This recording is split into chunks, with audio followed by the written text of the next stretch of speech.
चलिए, आज हम पढ़ने वाले हैं आपका आर्टिकल 137 जो बात करता है रिव्यू ऑफ जजमेंट्स और order by the supreme court. यानी अगर इसको हम कहें हिंदी में, इसको हम कह सकते हैं कि जो सुप्रीम कोर्ट है उसकी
आज हम बात करने वाले हैं आपका आर्टिकल 137 के बारे में। इंडियन कॉन्स्टिट्यूशन आर्टिकल 137 के बारे में आज हम बात करने वाले हैं। आर्टिकल जो 137 है इंडियन कॉन्स्टिट्यूशन का, वो क्या कहता है उसको जो है एक बार देख लेते हैं। यहाँ पर कहा गया है कि जो आर्टिकल 137 है वो बात करता है रिव्यू की बात करता है। किसकी बात करता है? रिव्यू की बात करता है। यानी एग्जाम में आपसे अगर क्वेश्चन पूछेगा कि सुप्रीम कोर्ट जो है जुडिशियल रिव्यू या पुनर्विलोकन,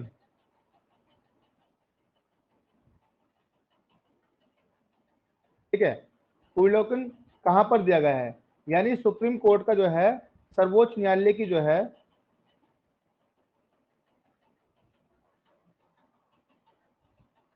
सर्वोच्च न्यायालय की जो है पुनर्विलोकन की शक्ति कहां पर दी गई है, तो आपको यहां पर याद रखना है जो सर्वोच्च न्यायालय है उसकी जो पुनर्विलोकन की शक्ति है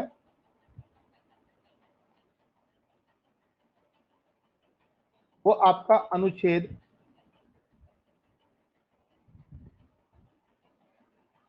137 यानी 137 में जो है आपकी बताई गई है। इतनी बात आपको याद रखना है। अच्छा, अगर आपसे पूछा जाए कि रिव्यू होता क्या है, पहला क्वेश्चन तो यहाँ पर हम यही समझते हैं कि what is the meaning of review, यानी रिव्यू का मीनिंग क्या होता है। तो बताओ रिव्यू का मीनिंग क्या होता है, कौन बताएगा? सर अपने उन्हें चेक करना कि वो ठीक है, कॉन्स्टिट्यूशन के साथ है। यानी कहने का मतलब ये है कि यहाँ पर अगर आपसे पूछा जाएगा कि व्हाट इज द मीनिंग,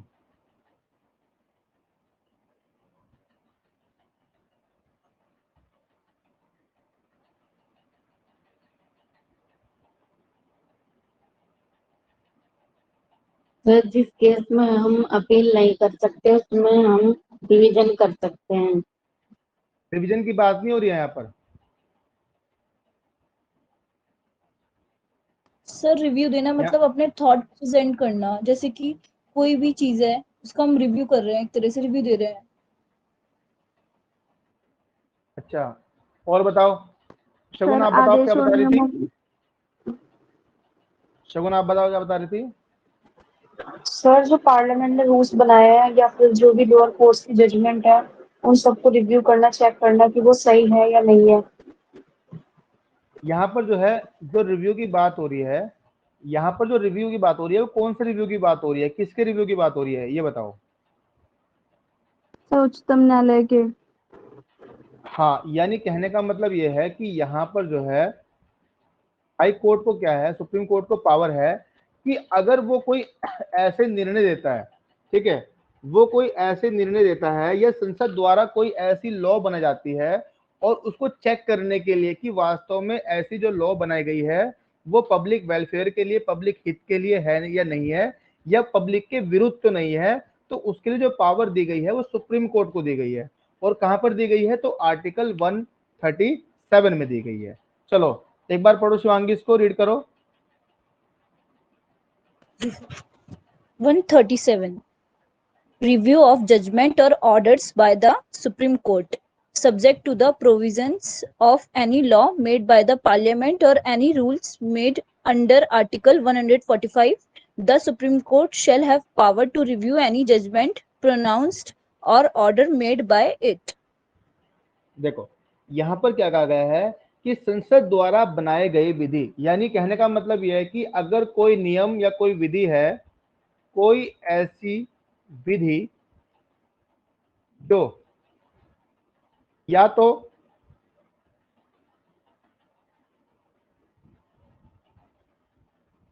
संसद द्वारा बनाई गई हो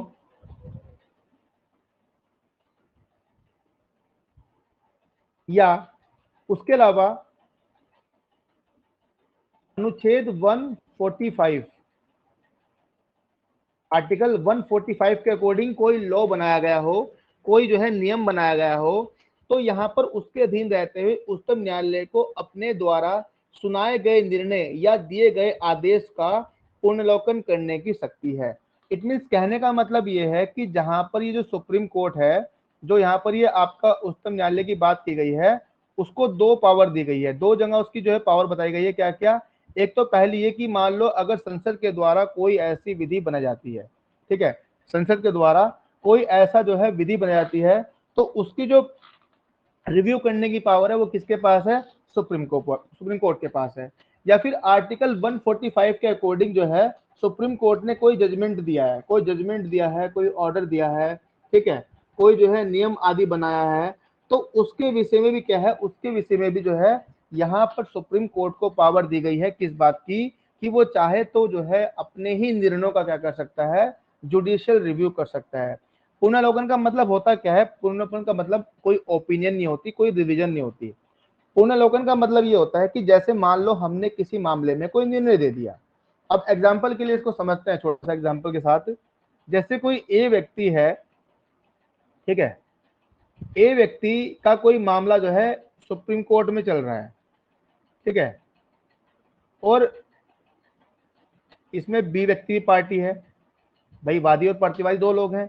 अब यहाँ पर जो फैसला सुप्रीम कोर्ट ने ए के फेवर में दिया है, उससे जो है बी सेटिस्फाइड नहीं है, बी उससे संतुष्ट नहीं है, और वो वहां पर जो है उच्चतम न्यायालय में आवेदन करता है पुनर्लोकन के लिए कि साहब आपके द्वारा जो निर्णय दिया गया है उसमें त्रुटि है, और मेरा आपसे निवेदन है कि आप जो है इस मामले में एक बार दोबारा रिव्यू लेकर देखें कि क्या वास्तव में आपने निर्णय सही दिया है या इसमें कोई गलती हुई है।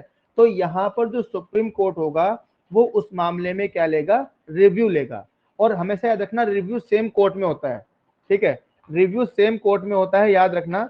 तो यहाँ पर अब क्या है, अब जो है रिव्यू के लिए, अब यहाँ पर क्या है, अब यहाँ पर रिव्यू के लिए सुप्रीम कोर्ट उसमें जो है दोबारा रिव्यू ले सकता है, और रिव्यू लेने के दौरान देख सकता है कि क्या वास्तव में जो मेरे द्वारा निर्णय दिया गया है वो सही है या गलत है। और अगर उसको लगता है, सुप्रीम कोर्ट को लगता है, ऑनरेबल कोर्ट को लगता है कि वास्तव में मेरे द्वारा जो निर्णय दिया गया था वो गलत था, तो यहाँ पर वो क्या करेगा, यहाँ पर वो अपने निर्णय में सुधार करके उस निर्णय को दोबारा दे सकता है। देखो यहाँ पर एक बात और इम्पोर्टेंट है, यहाँ पर बताया गया है कि अनुच्छेद 137 के अंतर्गत अपने निर्णय या आदेश की त्रुटियों को, उसमें जो है चाहे जजमेंट हो, चाहे कोई ऑर्डर हो, और चाहे कोई उसने मिस्टेक की हो, उन त्रुटियों को सुधारने के लिए अपने निर्णय या आदेश का पुनर्लोकन करने की शक्ति उच्चतम न्यायालय को प्राप्त है, जैसा कि मैंने आपको बताया। अब ये कहता है लेकिन जिन आधारों पर पुनर्लोकन किया जा सकता है उनका उल्लेख सिविल प्रक्रिया संहिता के आदेश 47 नियम 1 में किया गया है। इसके अनुसार निम्नलिखित आधारों पर पुनर्लोकन किया जा सकता है। अब देखो यहाँ पर याद रखना आपको,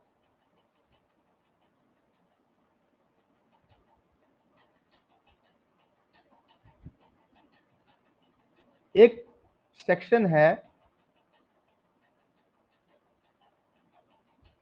आपकी सिविल प्रक्रिया संहिता, ठीक है, उसका एक आदेश है आदेश 47 नियम 1, ठीक है। यानी जो सीपीसी है उसका ऑर्डर 47 है और जो रूल फर्स्ट है वो यहाँ पर बताता है कि वो कौन कौन से मामले हैं जिसमें उच्चतम न्यायालय द्वारा क्या हो सकता है, उच्चतम न्यायालय द्वारा पुनरावलोकन किया जा सकता है। कल मैंने आपको एक क्वेश्चन और बताया था कि सिविल प्रक्रिया संहिता में वो कौन सा सेक्शन है जो उच्चतम न्यायालय में यानी सर्वोच्च न्यायालय में अपील की बात करता है, बताओ कौन सा है?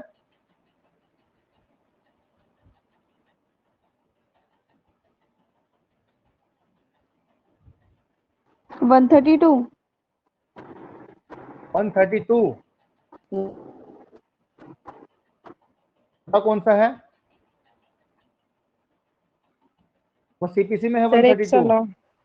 136। बिल्कुल बिल्कुल, रानी माली ने भी बताया है 109, ठीक है, 109। मैं बात कर रहा हूँ सीपीसी की, तुम जा रहे हो कॉन्स्टिट्यूशन में 136 100 जो है 32। मैं सीपीसी में पूछ रहा हूँ, सीपीसी में कौन सा था? सीपीसी में जो है आपका 109 था। सर्वोच्च न्यायालय में जो अपील है वो सीपीसी में 109 में बताई गई है। इसके अलावा जो पुनर्लोकन की बात है तो उसके लिए एक ऑर्डर है, रिव्यू के लिए एक ऑर्डर है सीपीसी में, ऑर्डर 47 रूल फर्स्ट। यहाँ पर बताया गया है कि वो कौन कौन से जो है रिव्यू हैं जो सर्वोच्च न्यायालय के द्वारा ले जा सकते हैं। अब वो कौन कौन से ग्राउंड है जिन बिहाफ पर क्या है रिव्यू हो सकता है। देखो, पहला रिव्यू है किसी नई और महत्वपूर्ण बात का साक्ष्य के पता चलने पर। अब यहाँ पर पहली बात तो यह कि अगर किसी महत्वपूर्ण बात या साक्ष्य का पता चलता है, यानी कोई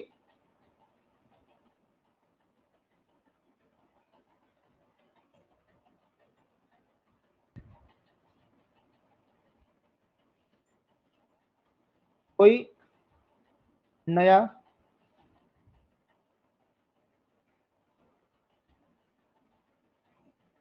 सबूत या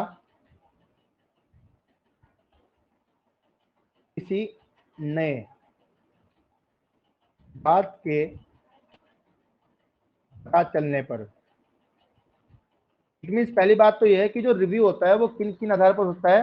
कोई आपको नया सबूत मिला हो, कोई नया साक्ष्य मिला हो, या फिर क्या है आपको कोई नई बात पता लगी हो जिसके बिहाफ पर आप जो है रिव्यू कराना चाहते हैं, या फिर अभिलेख में प्रकट रूप से दृश्यमान भूल या त्रुटि पर, या फिर क्या हो गया है, या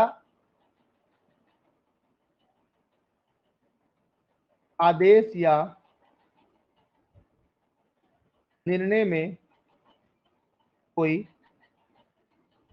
भूल या त्रुटि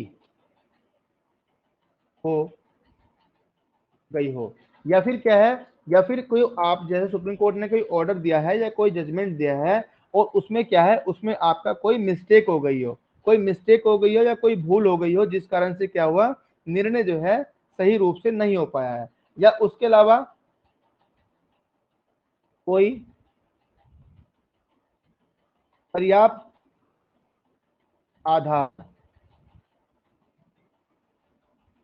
साबित किए जाने पर, या फिर क्या है आपने कोई ऐसा पर्याप्त आधार साबित कर दिया है जिसके आधार पर यहाँ पर जो सर्वोच्च न्यायालय है वो क्या कर सके, वो यहाँ पर जो है ऐसे मामले में पुनरावलोकन कर सकता है। तो देखो यहाँ पर ये 3 ग्राउंड्स बताए गए हैं जिन ग्राउंड्स के बिहाफ पर आप क्या करा सकते हो, जिन ग्राउंड्स के बिहाफ पर आप यहाँ यह साबित कर सकते हो कि वो कौन कौन से आधार है जिनके आधार पर आप रिव्यू ले सकते हो। एक बात, उसके अलावा मैंने आपको बताया कि जो सीपीसी है, सीपीसी का जो ऑर्डर 47 रूल फर्स्ट है वहां पर भी जो है रिव्यू की बात की गई है, वहां पर भी आपका रिव्यू की बात की गई है। उसके अलावा देखो यहां पर एक केस का नाम लिखो,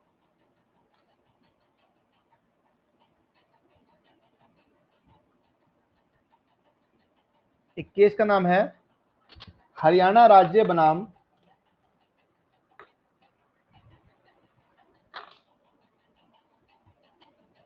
हरियाणा राज्य बनाम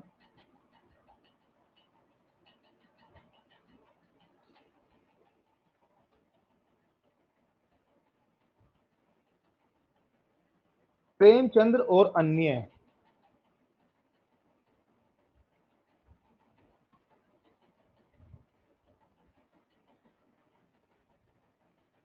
AIR 19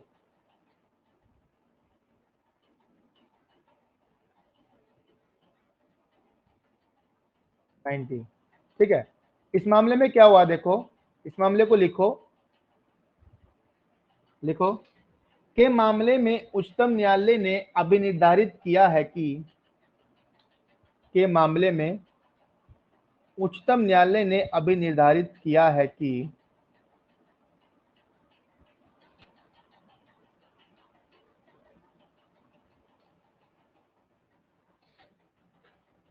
किसी निर्णय पर पुनर्विलोकन तभी किया जा सकता है,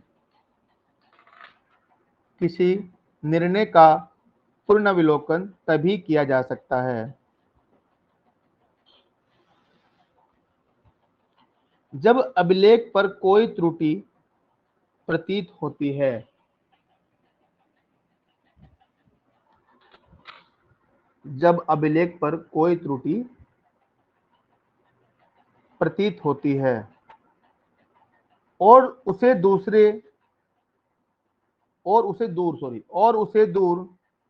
किए जाने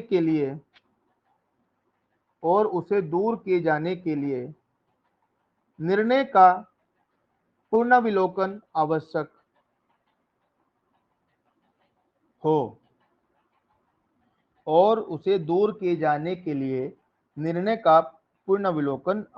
हो इट मीन्स कहने का यह मतलब है कि यहाँ पर जो रिव्यू होगा हर मामले में रिव्यू नहीं होगा, केवल 3 आधारों पर ही रिव्यू हो सकता है सुप्रीम कोर्ट में।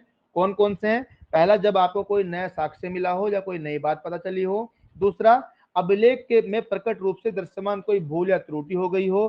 तीसरा बताया है कि किसी अन्य पर्याप्त कारण के आधार पर ही सर्वोच्च न्यायालय क्या कर सकता है, यहाँ पर पुनर्विलोकन कर सकता है। ये बात आपकी बताई गई है आर्टिकल 137 में। अब आर्टिकल 137 के बाद नेक्स्ट आपका आता है आर्टिकल 138। 138 क्या कहता है? ये बात करता है आपका वृद्धि की बात करता है। उच्चतम न्यायालय की जो अधिकारिता होती है, जो सर्वोच्च न्यायालय की अधिकारिता है, उसकी वृद्धि की बात करता है। यानी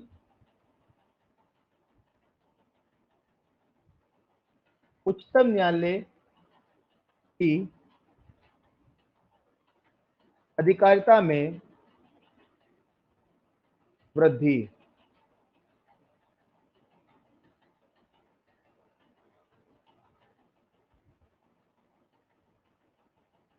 ठीक है, उच्चतम न्यायालय की अधिकारिता में वृद्धि, इसके लिए लिखो अनुच्छेद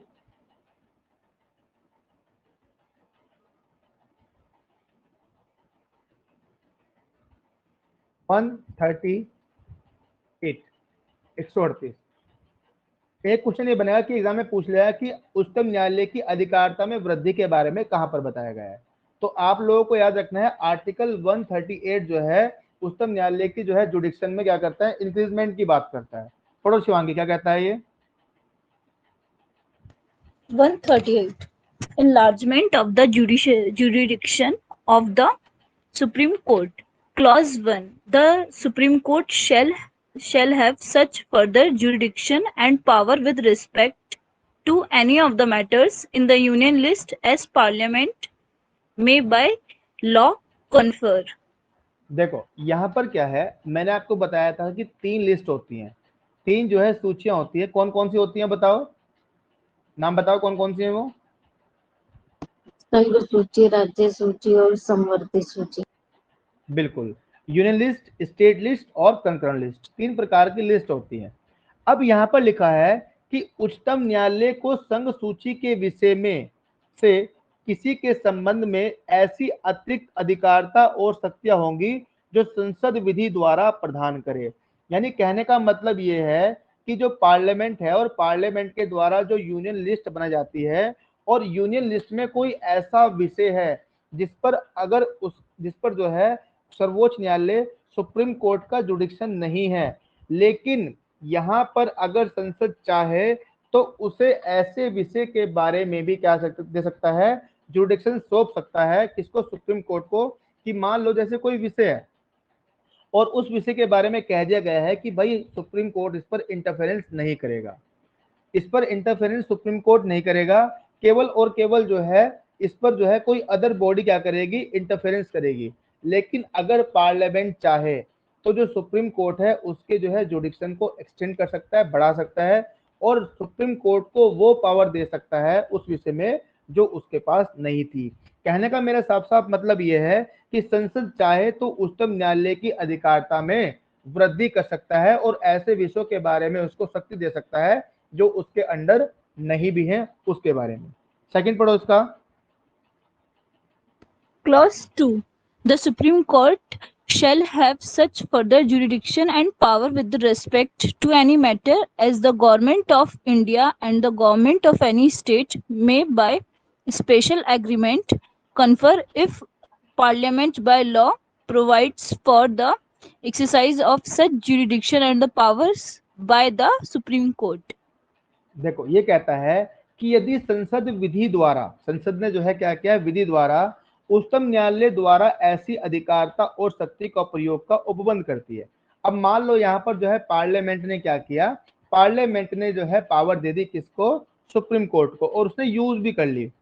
तो उच्चतम न्यायालय को किसी विषय के संबंध में ऐसी अतिरिक्त अधिकारिता और शक्तियां होंगी जो भारत सरकार और किसी राज्य की सरकार विशेष करार द्वारा प्रदान करे। तो यहाँ पर अब क्या है, अब सुप्रीम कोर्ट के पास ऐसी सभी पावर होंगी जो आपका भारत सरकार के द्वारा या कोई स्टेट गवर्नमेंट के द्वारा जो सुप्रीम कोर्ट को दी गई है। मान लो कोई ऐसा मुद्दा है, कोई एक विषय है, एग्जाम्पल के लिए हम समझते हैं, मान लो यहाँ पर स्टेट और यूनियन लिस्ट है, ठीक है, संघ सूची,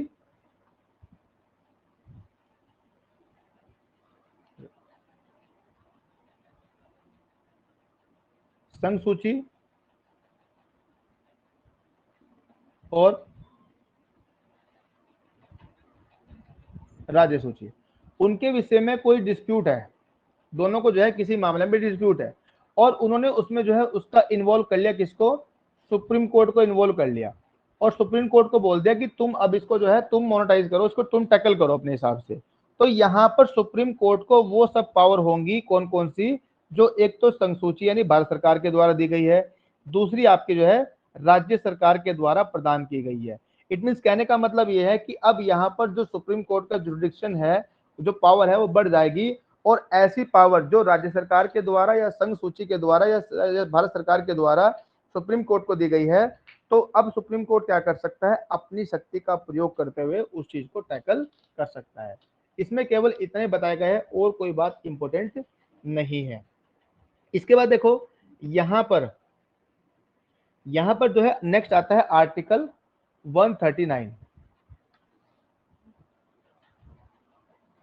आर्टिकल 139 क्या कहता है, एक मिनट, जरा एक मिनट रुको, अभी क्लास शुरू करते हैं, एक मिनट बस।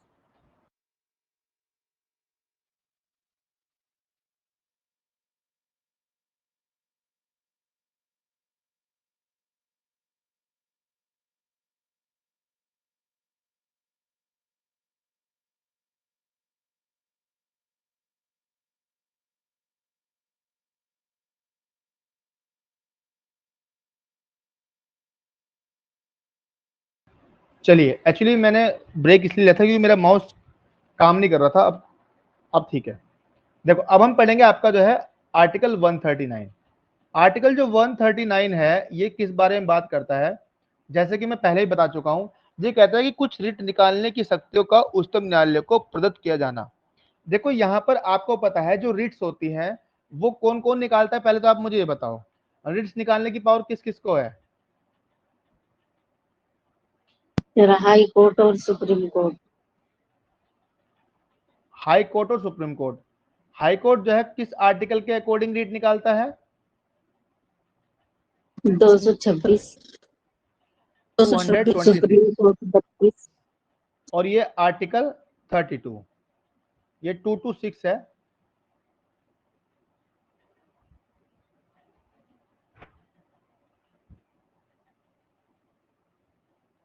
ठीक है, और ये 32। अब यहां पर अगर पूछा जाए कि रिट कितने प्रकार की होती है, तो रिट कितने प्रकार की होती है बताओ? 5 प्रकार। 5। बिल्कुल बिल्कुल 5 प्रकार की रिट होती है। अब देखो यहाँ पर एक बात तो क्लियर है कि जो रिट निकालने की पावर है वो सुप्रीम कोर्ट और हाई कोर्ट को है।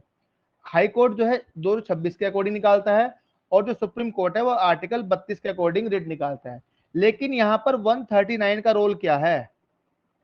जब ऑलरेडी हमारे पास दो दो आपके प्रोविजन है, आर्टिकल 226 भी है और 32 भी है, तो यहाँ पर जो है 139 का रोल क्या है? ठीक है, अब यहाँ पर जो 139 का रोल है उसके बारे में हम समझते हैं कि 139 यहाँ पर क्यों दी गई है। पढ़ो शिवांगी इसको एक बार। Conferment on the Supreme Court of powers to issue certain writs. Parliament may by law confer on the Supreme Court power to issue directions, order or writs, including writs in the nature of habeas corpus, mandamus, prohibition, quo warranto, and certio, or any of them, for any purposes other than those mentioned in the clause 2 of the article 32.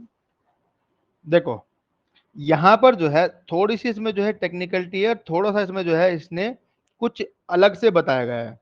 क्या कहता है ये?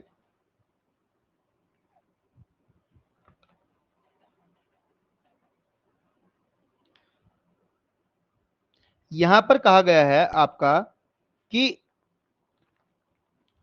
संसद विधि द्वारा उच्चतम न्यायालय को अनुच्छेद 32 के खंड 2 में वर्णित प्रयोजनों से भिन्न किन्हीं प्रयोजनों के लिए ऐसे निर्देश, आदेश या रिट जिनके अंतर्गत बंदी, प्रत्यक्षकरण, प्रमादेश, प्रतिषेध, अधिकार परीक्षा और उत्प्रेषण रिट है या उनमें से कोई निकालने की शक्ति प्रदान कर सकेगी।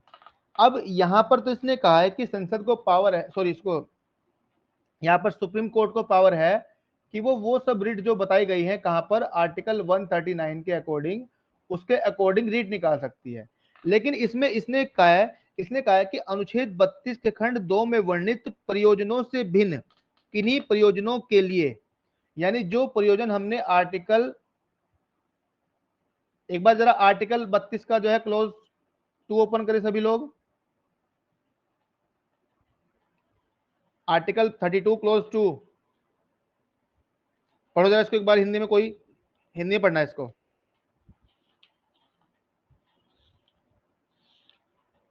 कौन पढ़ रहा है?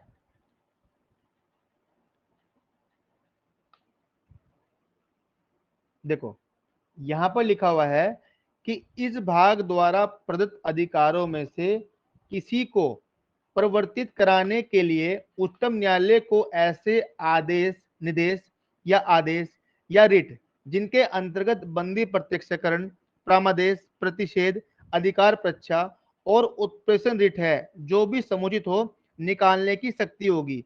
देखो यहां पर तो इसने कहा है कि जो रिट यहां पर बताई गई है उन रिटों के लिए क्या कर सकते हैं, उन रिट्स को जो है सुप्रीम कोर्ट निकाल सकता है उन प्रयोजनों के लिए। लेकिन यहां पर जो 139 है इसमें थोड़ी सी पावर वॉइड कर दी।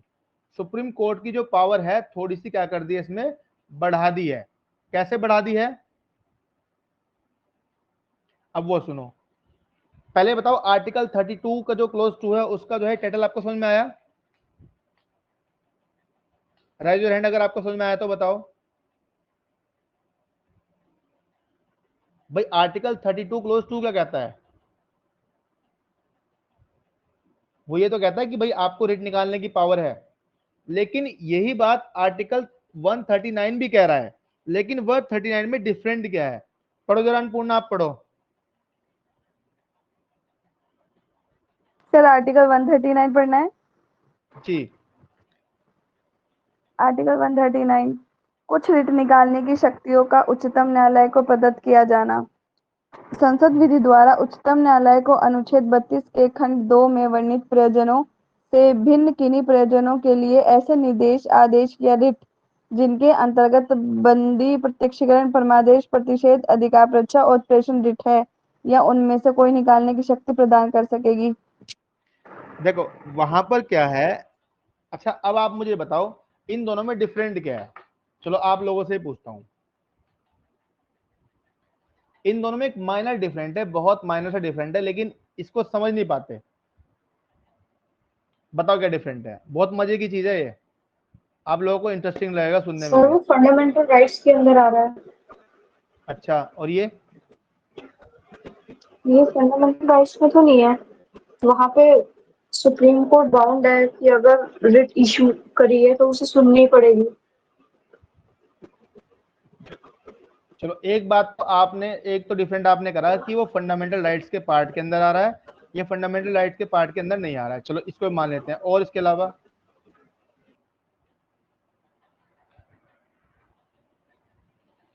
बताओ, इसके अलावा क्या डिफरेंट है?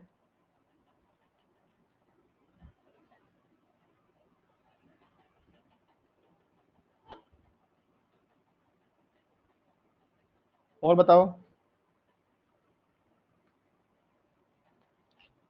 अगर आपसे ये क्वेश्चन इंटरव्यू का है, अगर आपसे वो ये पूछने लगे कि भाई देखो, ये बात तो आपको समझ में आ रही ना भाई, देखो आर्टिकल 32 में भी रीट दी गई है, 32 के क्लोज 2 में भी रीट बताई गई है कि सुप्रीम कोर्ट जो है अपनी रीट को जो है पावर को यूज करेगा, और सेम ऐसे ही आर्टिकल 39 में भी ये बताया गया है। लेकिन दोनों में डिफरेंट क्या है? चलो हम मान लेते हैं शगुन ने एक बताया कि जी वो सर फंडामेंटल इसमें राइट्स तो में यही है। कुछ लिखा हुआ है ना कि पार्लियामेंट ने इसे पावर दी है सुप्रीम कोर्ट को रेट इशू करने की या उस पर डायरेक्शंस इशू करने की। बिल्कुल यही बात मैं आपको बताना चाह रहा हूं।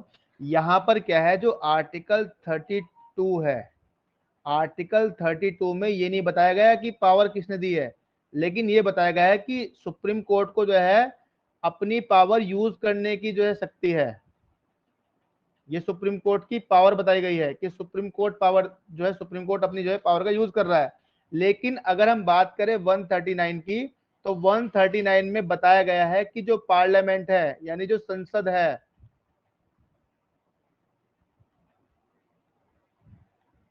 जो संसद है वो क्या कर रहा है, पावर दे रहा है किसकी, रिट जारी करने की। और किसको दे रहा है?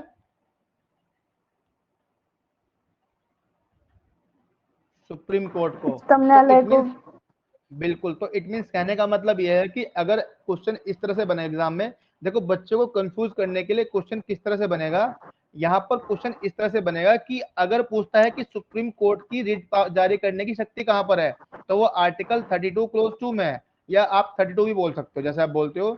लेकिन अगर वो पूछेगा कि सुप्रीम कोर्ट को रिट जारी करने की शक्ति कहां पर दी गई है और किसने दी है पावर, तो उसके लिए आपका माइक म्यूट कीजिए प्लीज, किसी का माइक ओपन है, उसके लिए आपका यहां पर क्या होगा, उसके लिए आपका यहां पर आर्टिकल 39 आएगा। यानी पावर किसने दी है, पार्लियामेंट ने दी है, और किस आर्टिकल के अकॉर्डिंग दी है, तो ये आपका 139 के अकॉर्डिंग दी है। और रिट जारी करने की शक्ति कहां पर दी गई है, तो आपका 32 में दी गई है। इतनी कंफर्म है सबको? सबको समझ में आ गया? कोई दिक्कत यहां तक, ये बताओ। ठीक है, देखो चीजों को रटना नहीं है, चीजों को समझना है, अपने कॉन्सेप्ट क्लियर करने हैं। जैसे आपका देखो है तो बहुत छोटी चीज है, अगर आप आर्टिकल 32 और 139 को दोनों को कंपैरिजन करते हो तो दोनों बिल्कुल सिमिलर है, एक माइनर सा डिफरेंट है, और जो माइनर डिफरेंट है वो मैंने आपको बताया है। ठीक है, यहाँ पर जो माइनर डिफरेंट है उसके बारे में मैंने आपको बताया कि माइनर डिफरेंट क्या है। यहाँ पर जो आर्टिकल 32 है वहां पर तो पावर है सुप्रीम कोर्ट को रिट जारी करने की, लेकिन पावर दी किसने है और कहां पर दी है, तो इसके बारे में 139 में बताया गया है। अब अगर क्वेश्चन एग्जाम में आएगा तो आप लोग कंफ्यूज तो नहीं होंगे ना, बिल्कुल भी कर लोगे इसको? चलिए, अब हाँ उसका देखो, अब उसका देखो यहां पर जो है यही बात इसमें बताई गई है। उसके अलावा आता है कुछ मामलों का अंतरण। ये जो आर्टिकल 139 है ये भी बहुत इंपॉर्टेंट है। यहां पर ये डायरेक्टली क्वेश्चन बनता है आपका एग्जाम में कि कुछ मामलों, सुप्रीम कोर्ट से जो है कुछ मामलों के अंतरण के बारे में कहां पर बताया गया है, तो आपको याद रखना है 139। 139 ए जो है इस बारे में बात करता है। सबसे पहली बात तो वो पूछेगा कि किस अमेंडमेंट के द्वारा जो है इसको जोड़ा गया है। तो यहां पर याद रखना, यहां पर जो है 42वां संविधान संशोधन जो हुआ था, 42 अमेंडमेंट जो हुआ था, उसके बिहार पर इसको जो है यहां पर रखा गया था, अमेंड किया गया था। अब ये कहता क्या है इसके बारे में बात करते हैं, पढ़ो Shivangi. Article 139A, transfer of certain cases. Clause 1, where cases involving the same or substantially the same portion of the law are pending before the Supreme Court and one or more High Court, or before two or more high courts and the Supreme Court is satisfied on its own motion or on an application made by the Attorney General of India or by party or to any such case that such question are substantial questions of general importance, the Supreme Court may withdraw the case or cases pending before the High Court or the High Courts and dispose of all cases itself. देखो यहाँ पर क्या कहा गया है, यहाँ पर इसको समझते हैं कि 139 ए कहता क्या है। ये कहता है कि यदि ऐसे मामले जिनमें विधि के समान या सारतः समान पर्सन अंतर्विदित हो, यानी विधेयक कोई ऐसा मामला है जिसमें क्या है, कोई विधि का ऐसा पर्सन जो है अंतर्विदित है जो उच्चतम न्यायालय के और या एक से अधिक उच्च न्यायालय के अथवा दो या अधिक उच्च न्यायालय के समक्ष लंबित है। देखो एक बात याद रखना, चलो मैं आपको पहले बताऊंगा, पहले पढ़ा देता हूं इसको। लंबित है और उच्चतम न्यायालय का स्वप्रेरणा से अथवा भारत के महान्यायवादी द्वारा, एक तो यहां पर तीन चार चीज इंपोर्टेंट है।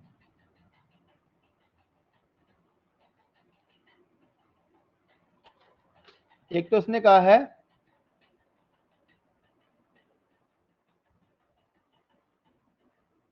स्वप्रेरणा, दूसरा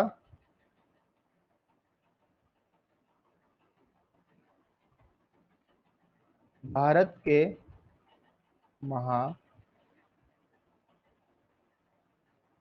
महान्यायवादी द्वारा, फिर उसने क्या कहा है, भारत के या ऐसे किसी मामले के पक्षकार द्वारा।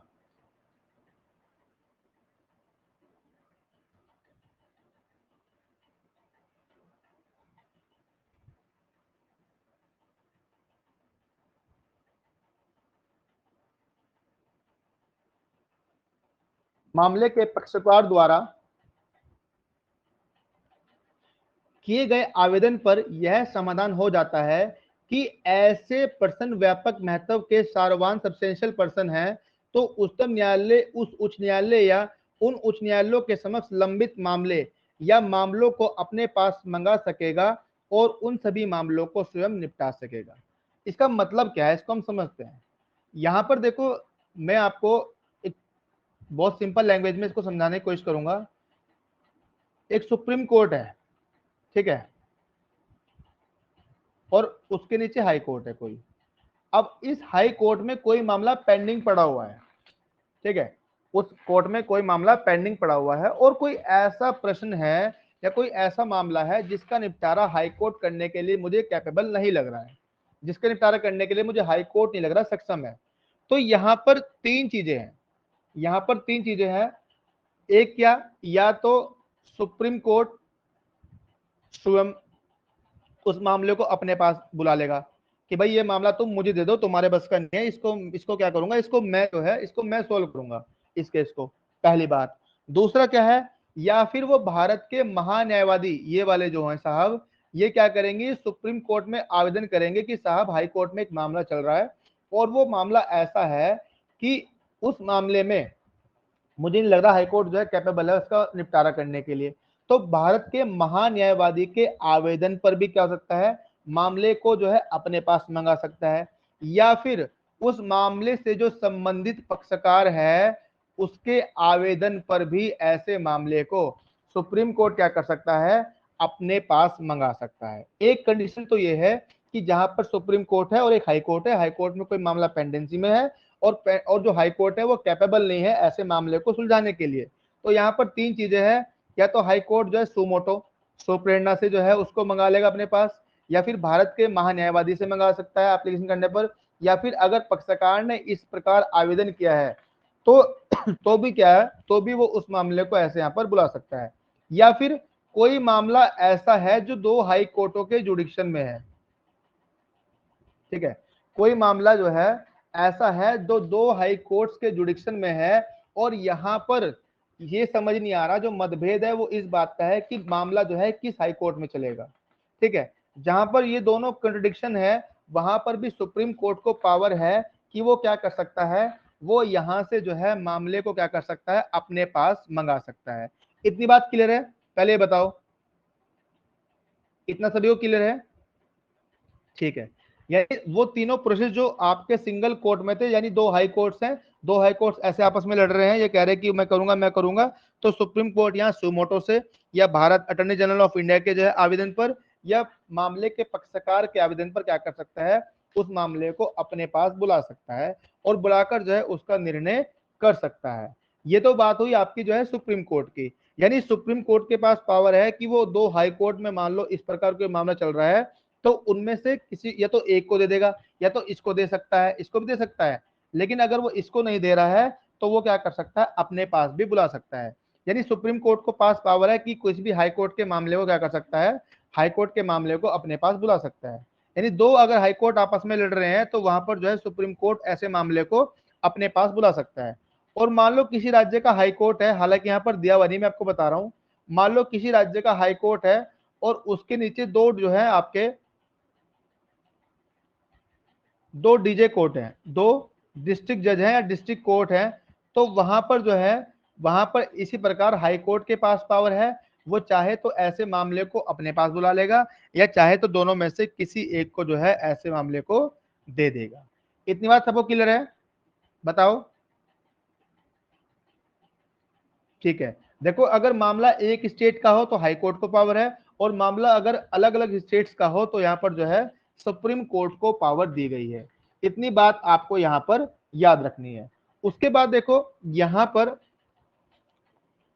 और क्या बताया गया है, इसका प्रोविजन पढ़ो Shivangi. Sir, provided ji, provided that the Supreme Court may, after determining the said questions of law, written any case so withdrawn, together with a copy of its judgment on such questions, to the High Court from which the case has been withdrawn, and the High Court shall, on receipt thereof, proceed to dispose of the case in conformity with such judgment. देखो कहने का मतलब क्या है, ये कहता है परंतु उच्चतम न्यायालय इस प्रकार मंगाए गए मामलों को उक्त विधि के प्रश्नों का अवधारण करने के पश्चात, यानी अब यहाँ पर जो सुप्रीम कोर्ट ने ऐसे क्वेश्चन के लिए अपने पास वो मामला मंगाया था, अब सुप्रीम कोर्ट ने इसको सोल्व कर दिया है, तो सोल्व करने के बाद क्या करेगा, वो ऐसे प्रश्नों पर अपनी निर्णय की प्रतिलिपि सहित, यानी अपने जो निर्णय जजमेंट होता है उसकी कॉपी सहित उस उच्च न्यायालय को जिससे मामला मांग लिया गया था, यानी जिससे उसने जो है मामला मांगा था, उसको जो है उस कॉपी जजमेंट कॉपी को जो है अटैच करने के बाद उसको वापस लौटा सकेगा, और वह उच्च न्यायालय उसके प्राप्त होने पर उस मामले को ऐसे निर्णय के अनुरूप निपटाने के लिए आगे कार्रवाई करेगा। इट मीन्स कहने का मतलब यह है कि जब सुप्रीम कोर्ट यहाँ पर जो है ऐसे प्रश्न को सॉल्व कर देगा, तो सॉल्व करने के बाद वो एक जजमेंट कॉपी उसके साथ जो है उस न्यायालय को, यानी उस हाई कोर्ट को वापस भेज देगा जिसने क्या किया था,